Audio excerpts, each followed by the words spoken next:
Hello guys! Eto na naman ako. I'm here to give some insights on the recent Senate hearing about Duterte's arrest. So this is an honest review on that hearing. So kung titingnan ninyo yung video na yon or yung hearing na yon, talagang nagsasagutan between the two sides, the Senate and the executive side. So kahit anong tinatanong ng Senate, nire-retaliate yung ng executive group, especially si DOJ Secretary, which serve as the attorney to the rescue thing sa government side. At palagi nilang sinisigaw ang executive privilege. So, para sa karaniwang mga tao katulad ko, executive privilege is yung pribileyo na nakukuha ng mga cabinet members ng Pangulo. So, yung mga hindi na mga cabinet members katulad ni Torres, so hindi nila mag-grab yung executive privilege. So nakikita nyo parang grabe talaga yung hotness ng gulo nila. So the main point, ang gusto ni Bato or anong Senate is malaman yung katotohanan. No? Ano ba talagang katotohanan gustong malaman nila? So I think sa katagalan kong pinanood yung video na yun, sabi na natin, excuse me, yung hearing na yun, ang hinahanap nila katotohanan is sino nag-utos na hulihin si Duterte at dalhin sa ICC without giving it to the local judiciary. While yung sa side naman ng government, yung sa side ng executive group, kasi kung sabihin natin government is yung tatlong branches ng government, executive, legislative, at saka judicial. So yung senators are still part of the government, which is the legislative branch. So yung silang DOJ secretary is part of the government, which is in the executive branch. So sa executive branch naman, pinipilit nilang sabihin na nagko-comply lang sila sa gusto ng Interpol, hindi daw ng ICC.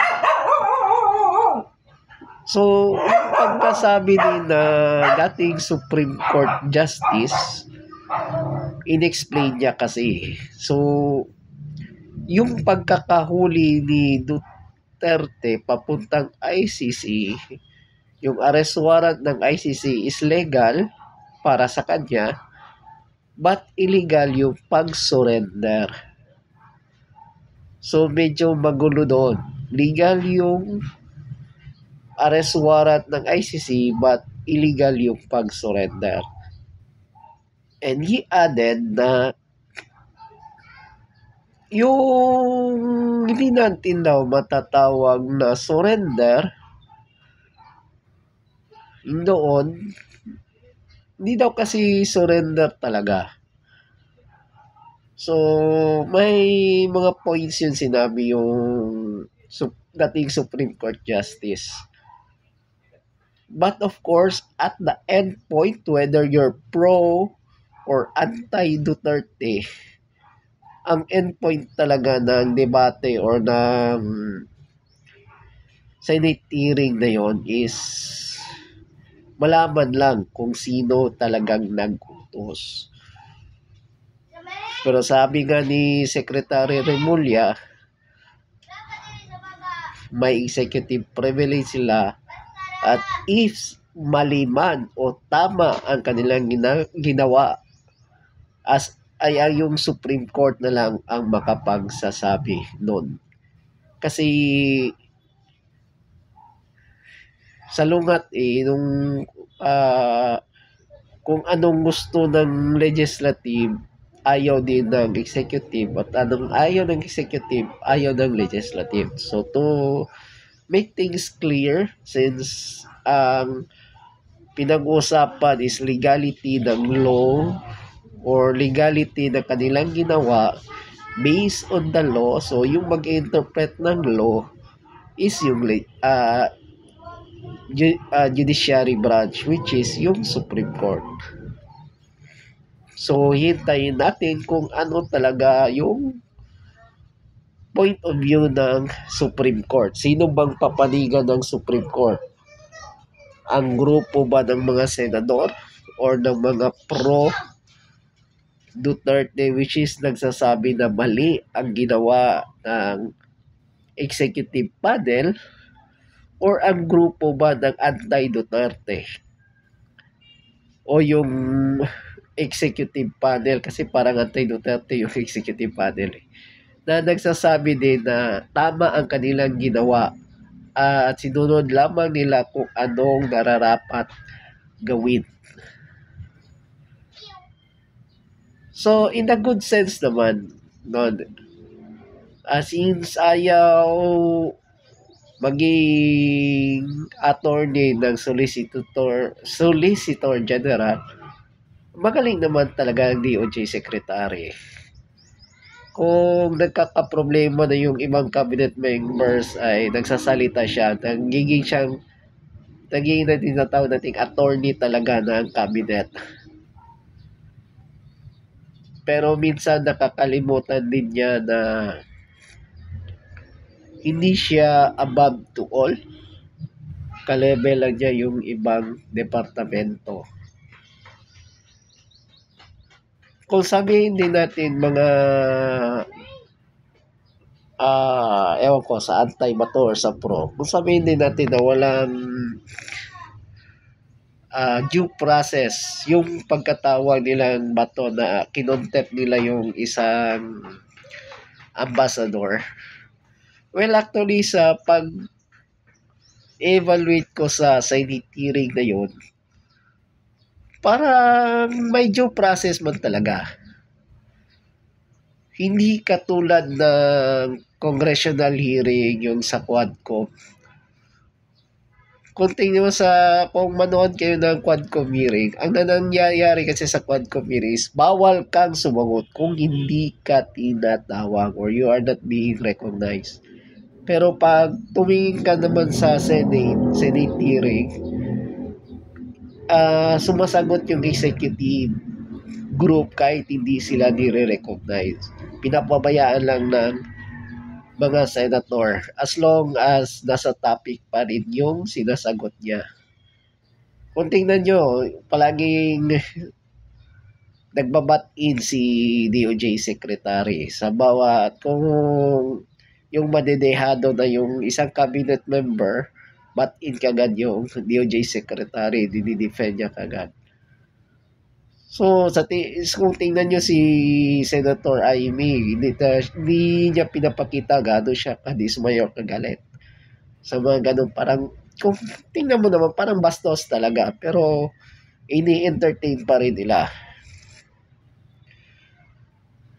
Na si Cheese Escudero naman, palagi siyang nangungugas kamay eh. Parang iniiwas niya na mag-decide sa kanyang sarili bilang Senate President. Kinontempt na nga ng isang senator yung ambassador, pero pinigilan ni Senate President. Kung tingnan natin kung sa Quadcom pa yon is, pag kinontempt ng isang congressman, isiguradong makokontempt talaga kagad. Pinibigyan kalayaan ng head ng Congress ang decision ng bawat miyembro sa Quadcom sa committee na yon. While sa Senate is may desisyon yung committee, pinipigilan ng Senate President na gawin ang desisyon na yon kasi sa kanyang evaluation is wala daw due process. Well, hindi naman tayo attorney, tayo nanonood lamang at tinitingnan na ang dalawang panig. Sa totoo lang, in between ako sa dalawa. In in between in the sense gusto kong tumitingin ako ng mga ganong topic just to learn on how to interpret laws. So makikita ko doon kung paano ba magsalita ang dalawang attorney. So makikita mo doon paano nila pinapalusot or ini-explain yung point nila at ano sa tingin nila ang tama.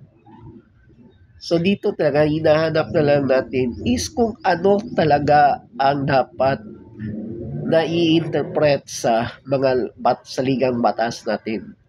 So dapat magbabatiin na talaga yung judiciary at sabihin nila kung tama ba o mali ang ginagawa ng executive or ng legislative body. So tayong mga pro or tayong mga anti o hindi pala tayo, para sa mga pro o sa mga anti, so wag masyadong although gigil na kayo,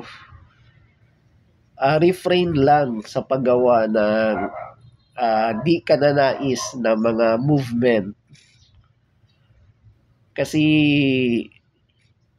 nahahati tayo sa tatlo.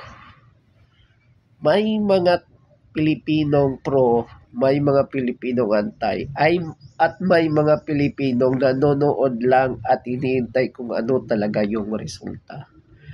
So kahit sinong gumalaw dyan at sigurado masisira pa rin ang pangalan ng mga Pinoy. So sa atin na lang is, hintayin natin, let's look upon the legal basis. Siyempre, at the end, kung sino yung deyado, dahil tayo Pinoy, kung sino yung deyado, sasabihin talaga is walang hustisya. So para sa akin is, let's look upon, kasi tama naman yung sinabi ni DOJ.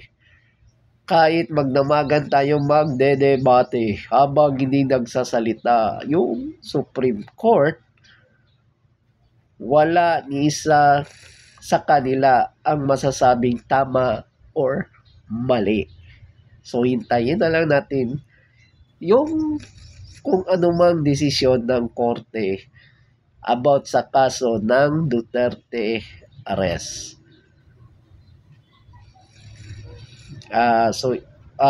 Opinion ko lang po yon.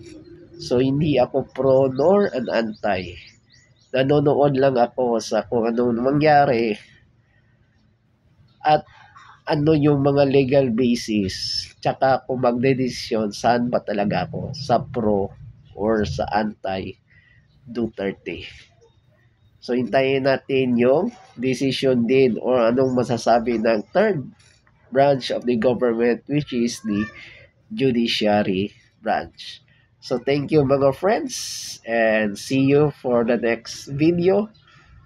So, kung gusto nyo pa na mga ganong insights, just like, share, and subscribe for more insights and personal or sabihin natin neutral views sa bawat hearing sa Senado. So, thank you for watching. Pa-follow naman dyan. Subscribe para magkaka-monetize naman ako. So, thank you. Buhay dahil is patient. Walang magawa. Manonood na lang ng kahit anong politing tayo.